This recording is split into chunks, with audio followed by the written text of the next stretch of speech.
Kailangan pa ba ng faith?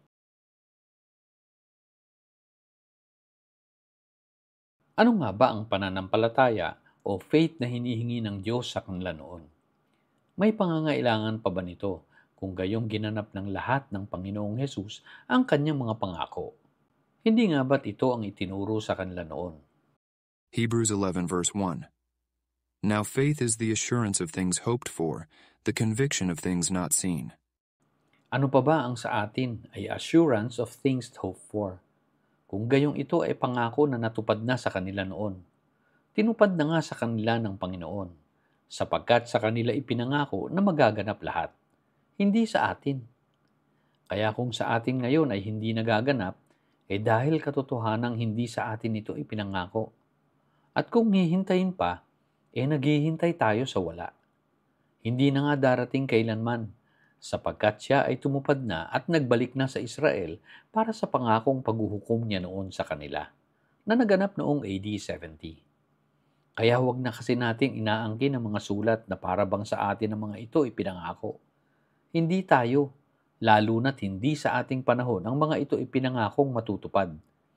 Hindi ang ating pananampalataya ngayon ang kanyang hinihingi noon 2,000 years ago, kundi ang sa kanila noon. Sa kanilang mga Hudyo at kahit hentil na napailalim sa mga batas ni Moses. Papaanong ito pa rin ang pananampalatayang atin ay niyayakap at pinagsisikapang sundin? Ni hindi nga tayo kailanman napailalim sa batas ng pakikipagkasunduan sa mga Israelita noon. Hindi nga tayo sa ating henerasyon ngayon nangusap si Jesus, kundi sa kanila nang sabihin niya ito. Matthew 23 verse 36. Truly I say to you, all these things will come upon this generation. This generation, sapagkat binanggit ay ang magaganap sa kanila noong henerasyon, hindi sa atin. Hindi nga ba't sa bawat utos noon na sinalita sa kanila ng Panginoon, ang mga ito ay nangailangan ng kanilang kaukulang pananampalataya?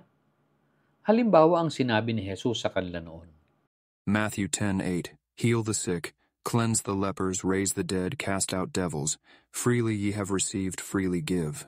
Kaya nga dahil sa kanilang pananampalataya, sila ay sumunod sa mga utos. Dahil rito ay nakapagpalaya sila ng mga demonyo, nakapagpagaling ng kahit anumang uri ng sakit, at bumuhay sila ng mga patay. Madali nilang nagawa ang mga ito dahil sa kanilang pananampalataya sa Panginoon. Samantalang kung sa atin ngayon ay aangkinin ang mga utos at sasabihin sa atin rin ito iniutos, gaano man kalaki ang ating pananampalataya, hindi pa rin natin maisasagawa ang mga ito. Sapagkat matapos ang mga apostol, dahil sila nga ay kahuli-hulihan na, ay wala na ang mga kapangyarihang tulad ng sa kanila ay ipinagkaloob. Sinabing kahuli-hulihan, sapagkat sa kanilang panahon natupad na nga ang lahat.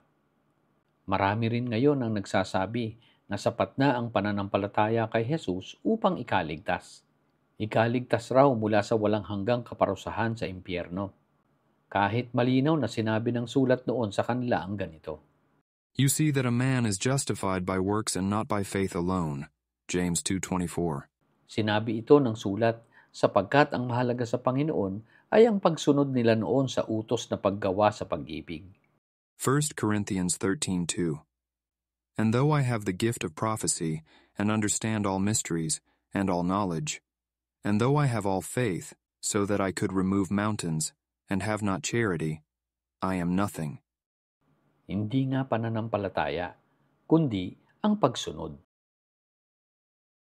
Sa mga kapatid na nagsasabi na hindi kinakailangan ng gawang mabuti o good works upang ikaligtas na totoo mula sa kamatayan ng kaluluwa.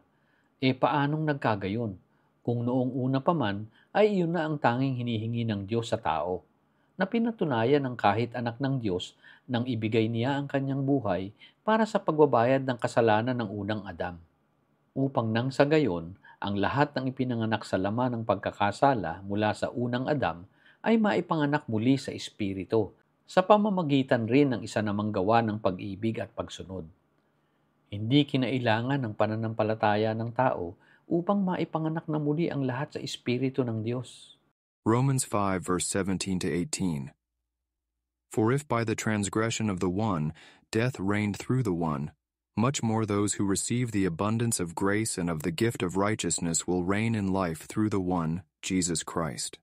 So then, as through one transgression there resulted condemnation to all men, even so through one act of righteousness there resulted justification of life to all men. Ito nga ang life-giving spirit na pag-aalay ni Jesus.